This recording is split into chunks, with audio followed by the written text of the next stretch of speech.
नवाजिश आलम खान के नाम पर मैं समझता हूँ चौधरी जयंत एक तरह से सट्टा लगाने जा रहे हैं। दोनों फैक्टर काम कर सकते हैं, या तो बहुत ही मार्जिन से जीत सकते हैं यदि मुस्लिम अमीर आलम साहब के साथ चले जाए, नवाजिश आलम साहब के, और जो भारतीय जनता पार्टी का हिंदू वोट है वो भी वोट कर गया, तो निश्चित रूप से नवाजिश आलम खान बड़ी जीत हासिल कर सकते हैं। लेकिन इसका दूसरा पहलू भी है जो मैंने आपको बताया। स्वागत है आप सभी का, मैं आपके साथ मुस्तफा चौधरी, और आज अहम जानकारी देंगे मीरापुर विधानसभा को लेकर।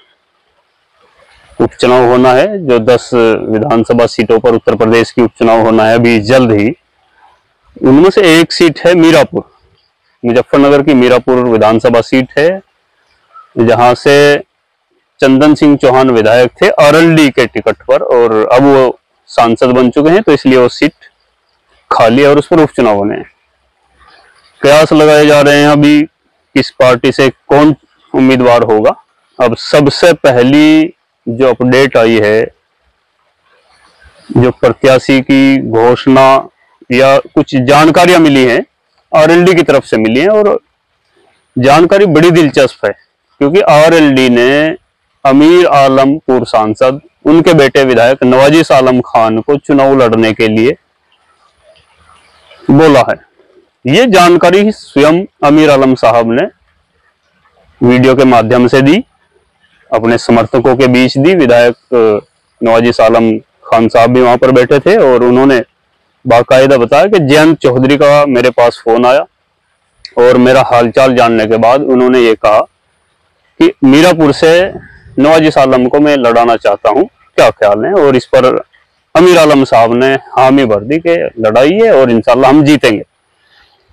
अब ये सबसे पहले उम्मीदवार होंगे अब तक घोषित किए हुए, क्योंकि किसी भी पार्टी ने अभी आधिकारिक घोषणा नहीं की। हालांकि आधिकारिक घोषणा आरएलडी की तरफ से भी अभी नहीं हुई, जयंत चौधरी की तरफ से कोई घोषणा नहीं हुई है। ये सिर्फ अमीर आलम साहब ने, जो उनकी जयंत चौधरी से बात हुई है, उनको साझा किया है, और एक तरह से क्लियर मान लिया है कि जयंत चौधरी जो है अमीर आलम के लड़के नवाजिश आलम को मीरापुर विधानसभा से चुनाव लड़ाएंगे।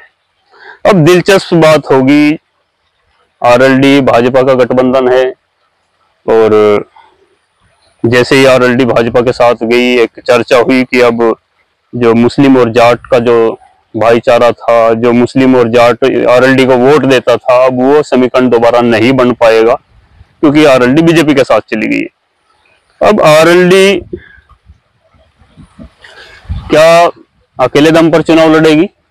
हालांकि अभी गठबंधन में है, लेकिन जरूरी नहीं है कि वो उपचुनाव गठबंधन में ही लड़ा जाएगा। ऐसे पूर्व में भी बहुत सारे रिकॉर्ड हैं जो गठबंधन होने के बावजूद कुछ सीटों पर या उपचुनाव में अलग अलग लड़ लेती हैं पार्टियां।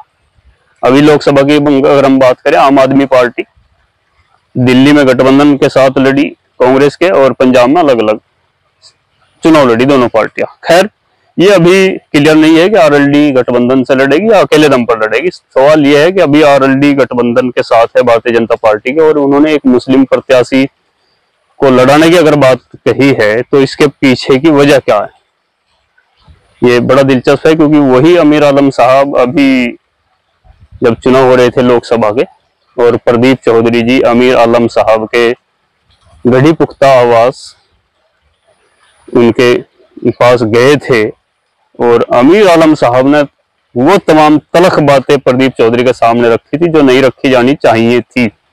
या यूं कहें, उन्होंने अपने अंदर का जो दर्द था आरएलडी के अध्यक्ष को, उनकी जो तलखियां थी जयंत चौधरी के प्रति, उन्होंने प्रदीप चौधरी के सामने रख दी थी।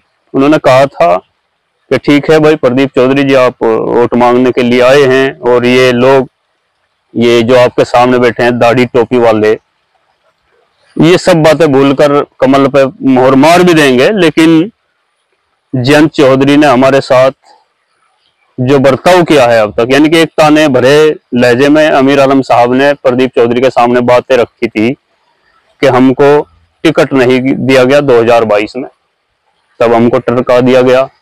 2017 में हमारे साथ हम ऐसा ही हुआ। और 19 में कहा कि लोकसभा हम लड़ना चाह रहे थे, हमको नहीं लड़ाया गया। 22 में हमको नहीं लड़ाया गया, और अब 24 में हमको बोला गया कि मीरापुर से चंदन सिंह चौहान MP बनेंगे तो मीरापुर से हम आपको लड़ाएंगे। तो इस तरह की तमाम बातें कही थी, और उन्होंने ये दुख जाहिर किया था कि मेरे नेता जयंत चौधरी ने मुझसे अब तक कोई बात नहीं की है। अगर वो मेरे से बात कर बोले, मुझे सेटिस्फाई करें, तो मैं चुनाव लड़ाऊंगा प्रदीप चौधरी को। और उन्होंने बहुत अपने जो करीबी गांव हैं, जो उनके कस्बे हैं, उन्होंने कहा था कि इन सब इलाके में प्रदीप चौधरी को मैं जिता करके भेजूंगा, ये वादा करता हूं। लेकिन जयंत चौधरी ने फोन करना पड़ेगा, फोन अगर उनका आता है। और बाकायदा 6 दिन का अल्टीमेटम अमीर आलम साहब ने जयंत चौधरी को दिया था। अगर इन 6 दिन के अंदर जयंत चौधरी जी मुझसे बात कर ले, तो मैं फिर चुनाव दिलो जान से प्रदीप चौधरी को लड़ाऊंगा। और सबसे दिलचस्प बात है कि अमीर आलम साहब ने भारतीय जनता पार्टी पर एक बहुत गंभीर आरोप लगाया था प्रदीप चौधरी की उपस्थिति में, कि भाई 2017 से बाद, और जो मेरा 40 साल का रिकॉर्ड है राजनीति का, मैंने सबसे ज्यादा लूट अगर देखी है तो भारतीय जनता पार्टी के इन 7 सालों में देखी है। गढ़ी पुख्ता थाने में आज तक 1 रुपया मेरे 40 साल के करियर में नहीं दिलवाया मैंने किसी भी अपने लोगों का। और इन 7 साल में जो है गढ़ी पुख्ता गांव से ही करोड़ों रुपए थानेदार ने ले लिए हैं जनता से। यानी कि एक तरह से भारतीय जनता पार्टी पर बड़ा प्रहार किया था। और आज उसी भारतीय जनता पार्टी के साथ गठबंधन में RLD है, और उससे अमीर आलम साहब चुनाव लड़ने जा रहे हैं, उनके बेटे। तो क्या समीकरण बनेंगे, ये अभी कुछ कहा नहीं जा सकता। इसके सोचने के आप 2 एंगल हो सकते हैं। एक तो अगर ऐसे सोचे, भारतीय जनता पार्टी का एक तो वोट, और एक अमीर आलम साहब मुस्लिम होने के नाते जो मुस्लिम वोट लेंगे। तो अगर इस लिहाज से देखें हम RLD के एंगल से, तो लगता है कि नवाजिश आलम खान का मुकाबला कोई कर नहीं सकता, इतना एक वोट बैंक उनका हो जाएगा।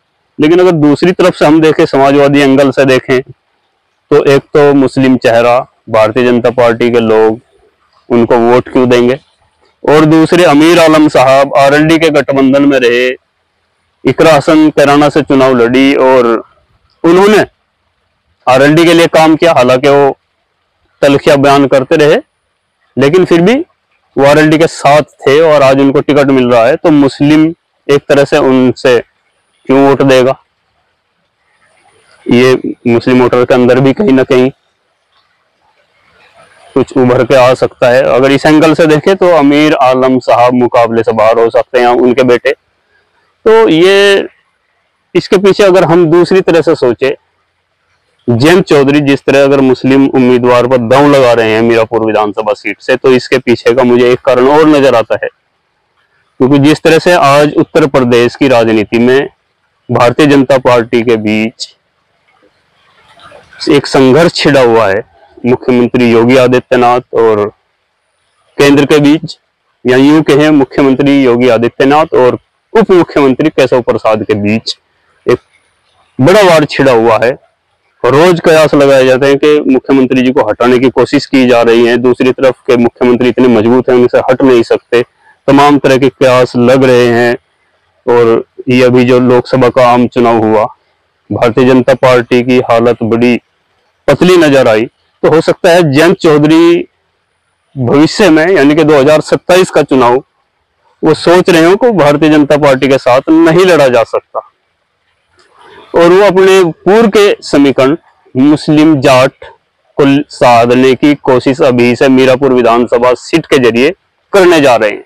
मेरा तो मानना यह है, क्योंकि मुस्लिम प्रत्याशी पर दांव लगाना, और उस प्रत्याशी पर दांव लगाना जिन्होंने 2024 के लोकसभा चुनाव के बीच जयंत चौधरी तक पर ताने कसिए खींचे, प्रदीप चौधरी की मौजूदगी में उनको तमाम वो बातें कही जो अपने घर बुलाकर नहीं कहनी चाहिए थी। और उस प्रत्याशी पर अगर जयंत चौधरी जी दांव लगा रहे हैं, तो मैं मानता हूं जयंत चौधरी का 2027 का जो मन है वो कहीं ना कहीं भारतीय जनता पार्टी के साथ लड़ने का मन नहीं है। हो सकता है वे अकेले दम पर लड़ने की तैयारी कर रहे हो, स्थितियां कुछ भी बन सकती हैं। हो सकता है वो सपा के साथ दोबारा गठबंधन से चुनाव लड़ें और इसकी बिसात अभी से बिछानी शुरू करें मुसलमानों के बीच। ये मैसेज देना चाहते हैं जयंत चौधरी कि हम मुसलमानों को प्रतिनिधित्व देने के लिए तैयार हैं, और जो मुस्लिमों के साथ जाटों का जो समीकरण बना है, जो चौधरी अजीत सिंह के जमाने से बना आ रहा है, उस पर कायम है। अब आधिकारिक घोषणा नवाजी आलम खान साहब की नहीं हुई है, लेकिन अमीर आलम साहब ने जो पुष्टि की है उसे मानकर चलिए कि जयंत चौधरी का मन है उनको लड़ाने का। दूसरी तरफ आजाद समाज पार्टी शाहनवाज राणा को लड़ाने का मन बना चुकी है। बहन जी किसको लड़ाएंगी? भारतीय जनता पार्टी गठबंधन के साथ रहेगी, आरएलडी के साथ, या अकेले दम पर लड़ेगी? क्योंकि आज के समय में भारतीय जनता पार्टी पूरी 10 विधानसभा पर चुनाव लड़ने की तैयारी में। कल गठबंधन रहेगा या टूटेगा ये समय बताएगा। और समाजवादी पार्टी के लिए एक बड़ी चुनौती चंद्रशेखर आजाद के रूप में खड़ी हुई है। वो भी चाहते हैं कि मुस्लिम वोट किस तरह से बचे। उधर चंद्रशेखर आजाद बहन जी के लिए सिर का दर्द बने हुए हैं। उपचुनाव न लड़ने वाली बहन कुमारी मायावती जी उपचुनाव लड़ने की घोषणा कर चुकी है 10 सीटों पर। वो चंद्रशेखर आजाद का ही डर है कहीं दलित चंद्रशेखर की तरफ न चले जाए। और अब अखिलेश के सामने बड़ा सवाल है मुस्लिमों को रोकने के लिए। और आजाद समाज पार्टी तो अब से पहले मन बना चुके हैं मुस्लिम को लड़ाने का, लेकिन जिस तरह से जयंत चौधरी ने मुस्लिम चेहरे पर दांव खेलने का मन बनाया है, निसंदेह मीरापुर विधानसभा पर चुनाव बड़ा दिलचस्प होने वाला है।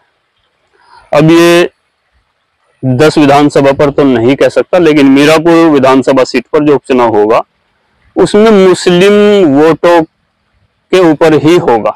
मुस्लिम किसके साथ? क्योंकि ये 2027 की लड़ाई है, ना कि उपचुनाव की। अगर आजाद समाजवादी पार्टी ने आजाद समाज पार्टी के नेता चंद्रशेखर ने कुछ डैमेज किया मीरापुर विधानसभा सीट पर, तो 27 के लिए इसका बहुत बड़ा मैसेज जाएगा। जयंत चौधरी के पास मुसलमान आएगा नहीं आएगा, जयंत चौधरी पूरे तरीके से दिखाने की कोशिश करेंगे कि हम भले भारतीय जनता पार्टी के साथ कुछ समय के लिए चले गए, लेकिन इसका मतलब ये नहीं कि हम मुस्लिम और जाट के समीकरण से हट गए हैं। वो एक पूरे तौर से मैसेज देने के मूड में है। अब क्या होगा वास्तव में 10 विधानसभा सीटों पर अगर सबसे दिलचस्प चुनाव होगा तो वो मीरापुर विधानसभा सीट पर ही होगा। नवाजी आलम खान के नाम पर मैं समझता हूं चौधरी जयंत एक तरह से सट्टा लगाने जा रहे हैं। दोनों फैक्टर काम कर सकते हैं, या तो बहुत ही मार्जिन से जीत सकते हैं यदि मुस्लिम अमीर आलम साहब के साथ चले जाए, नवाजी आलम साहब के, और जो भारतीय जनता पार्टी का हिंदू वोट है वो भी वोट कर गया, तो निश्चित रूप से नवाजी आलम खान बड़ी जीत हासिल कर सकते हैं। लेकिन इसका दूसरा पहलू भी है जो मैंने आपको बताया।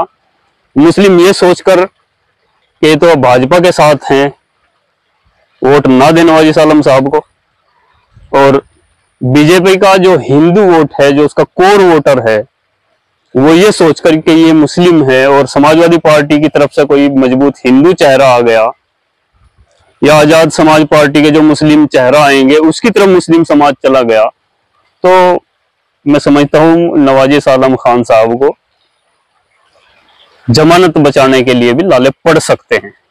दोनों स्थिति हो सकती हैं, बिल्कुल कुछ भी कहना संभव नहीं है। अभी टिकट सभी पार्टियों की तरफ से घोषित होने दीजिए, उसके बाद हमारी भी पूरी नजर रहेगी, कवरेज भी की जाएगी।